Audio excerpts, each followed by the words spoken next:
On va voir si tu nous as menti ou pas. Bon.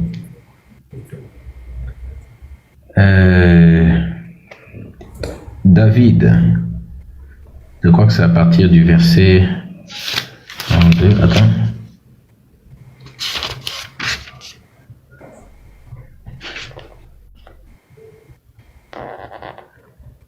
Après la déportation de Babylone, Zorobabel, Éléakim engendra Éhoud, Éléazar, roi David, voilà. Dans le verset 6, on dit Obed engendra Isaïe, Isaïe engendra David. Donc on commence à partir de David. À chaque fois, tu comptes. D'accord? Dès que je cite le nom engendra X, tu dis 1. Engendra tel et tu dis 2. Est-ce qu'on est d'accord? Moi, je ne peux pas ça pour compter. Si, compte, parce qu'on doit faire, on va faire ensemble, il faut compter. David, dit 1. Alors je compte. D'accord. Engendra Salomon. Ça fait 2. Salomon engendra Roboam. Dis non 3. Oui, ça fait 3, non? Roboam engendra Abia. 4. Abia engendra Asa. 5. Asa engendra Josaphat. 6. Josaphat, Joram. 7. Joram engendra Osias. 8. Osias engendra Jonathan. 9. Jonathan engendra Achaz. 10. Achaz engendra Ézéchias. 11. Ézéchias engendra Manassé. 12. Manassé, Amon. 13. Amon engendra Josias. 14. Josias donna Jéconias. 15. Jéconias et ses frères ont temps de la déportation à Babylone. Après la déportation à Babylone, Jéconias engendra Salatiel. Ça fait 16, non? Oui. Salatiel engendra Zorobabel. 17. Zorobabel engendra Abioud. 18. Abioud engendra Azor. Abioud engendra, pardon, Eliakim. 19. Eliakim engendra Azor. 20. Azor engendra Sadok. 21. Sadok engendra Hakim. 22. Hakim engendra Eliud. 23. Eliud engendra Éléazar. 24. Éléazar engendra Manatan. 25. Matan engendra 25. Jacob. 26. Jacob engendra Joseph. 27. Joseph, l'époux de Marie, engendra Jésus. 28. Maintenant, toi, les 48 que tu as trouvé là, tu as eu ça où? Mais 40, j'ai dit, est-ce que j'ai dit 48? Tu nous as dit que 42. tu nous as sorti 14 fois 3. Les 14 fois 3 là, tu as eu ça où? 14 fois 3 égale à combien? Donc, je prends. Moi, je t'ai dit qu'il y a 28. Je t'ai dit qu'il y a 27 plus Jésus. Toi, Ça fait toi, 28. tu as pris de David jusqu'à qui? C'est ce que j'ai dit, de David jusqu'à Jésus. Alors que ce que moi je t'ai sorti, moi j'ai pris de Abraham à David d'abord. Moi, je t'ai dit de David jusqu'à Jésus et tu nous as dit 14 fois 7. On t'a tous dit que ce n'est 14 fois 3. Tu as Tous, dit on t'a dit que c'est de faux. David à Jésus. La génération de Jésus, la généalogie de Jésus commence pas par David et Abraham. Moi, je t'ai dit de David jusqu'à Jésus.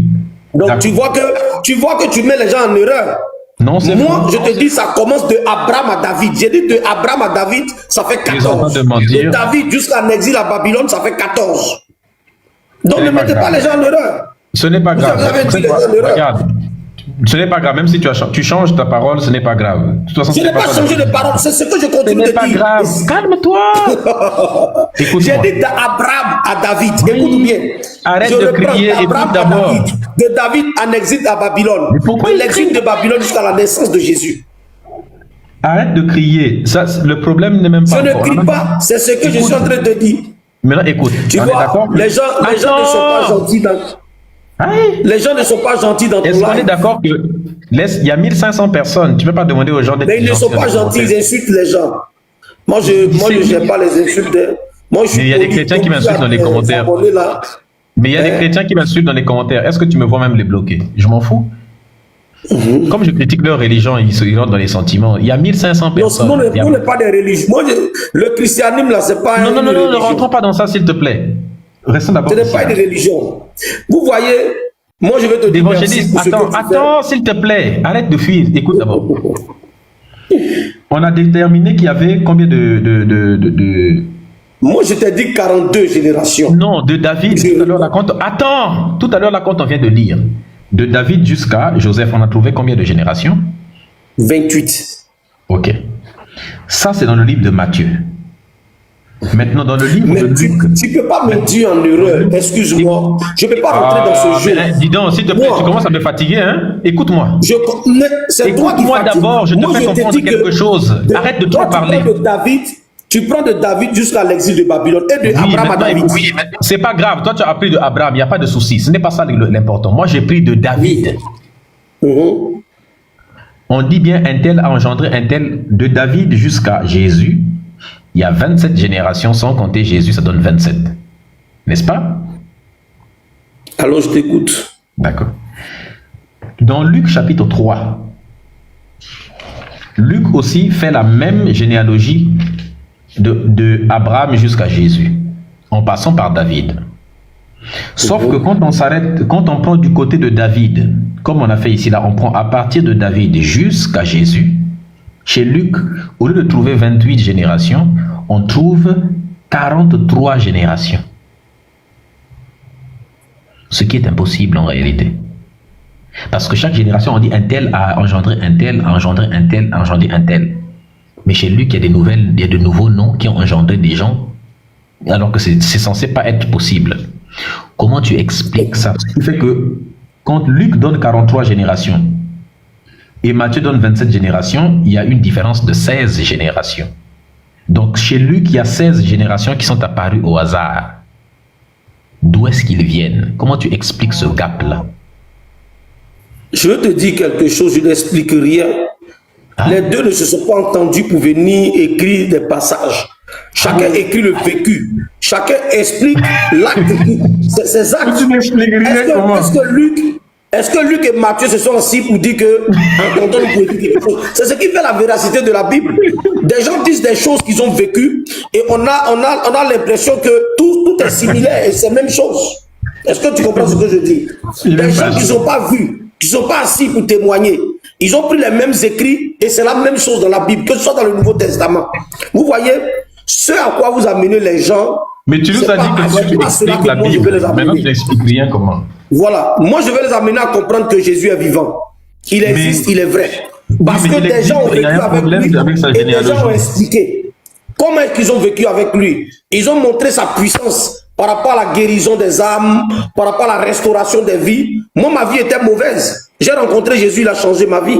Oui, mais ça, c'est... Donc, c'est ce que je sais que Jésus est capable de faire. Pasteur, donc on est d'accord, tu n'es incapable de nous expliquer d'où viennent les 40... Non, je ne sais pas parce que je ne suis pas incapable, mais ce dans quoi tu veux me mettre là, moi, je ne suis pas dedans. Je ne viens pas contredire la Bible. Tu sais, quand tu crois en quelque chose, normalement, je ne dois pas faire de débat, mais c'est parce que j'ai entendu quelque chose qui n'était pas vrai. Parce que quand tu dis à quelqu'un, on ne sait pas quand la personne est née, donc il faut renier la personne. J'allais renier mon père, ma mère. J'allais renier encore de mes ancêtres. Je ne sais même pas quand Samori Touré est né.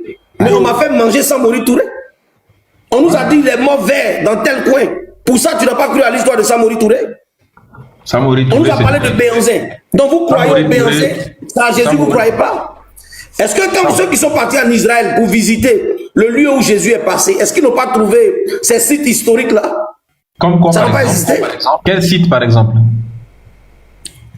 Donc il n'y a pas de site historique là-bas, en Israël. Quel site historique qui est en lien avec Jésus? Mais les différents tombeaux.